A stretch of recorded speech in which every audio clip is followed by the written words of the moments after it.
Car కొనుక్కున్నావా, పెట్టుకో యేసయ్య పాటలు, ఎప్పుడు యేసయ్య స్తుతి ఉండాలి. ఇల్లుందా, ఇంట్లో దరిద్ర పాటలు పెట్టు, యేసయ్య స్తుతి పాటలే. ఖాళీ దొరికిందా, ఓ మందిరానికి పో, ఏకాంతానికి పో, కూసో, పాడుకో.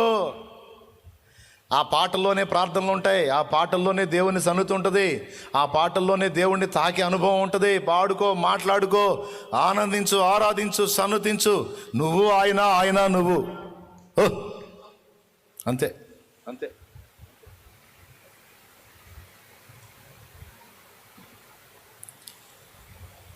ఆయన ప్రపంచం, నువ్వు అంతే. నీ ప్రపంచం ఆయన, ఇంకెవరు ఎంటర్ కాకూడదు.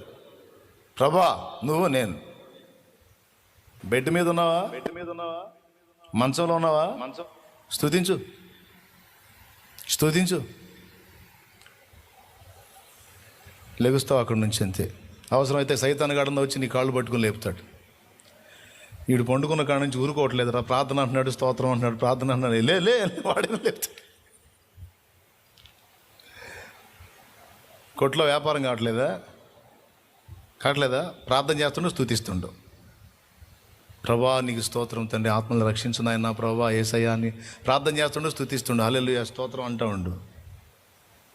సైతానుగాడు అవసరమైతే బేరగాళ్ళని వాడే తీసుకొస్తాడు. అవసరమైతే వాడు ఊరుకున్న కాడి నుంచి ఊరుకోవట్లేదురా, వాడు స్తోత్రం అంటున్నాడు, జనాల్ని రక్షించంటున్నాడు.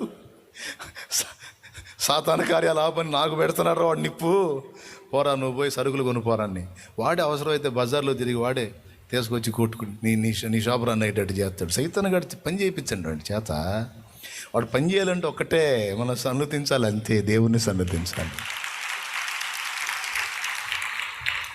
వీడు ఊరకుంటే డేంజర్ అనిపించాలి వాడికి, అంతే.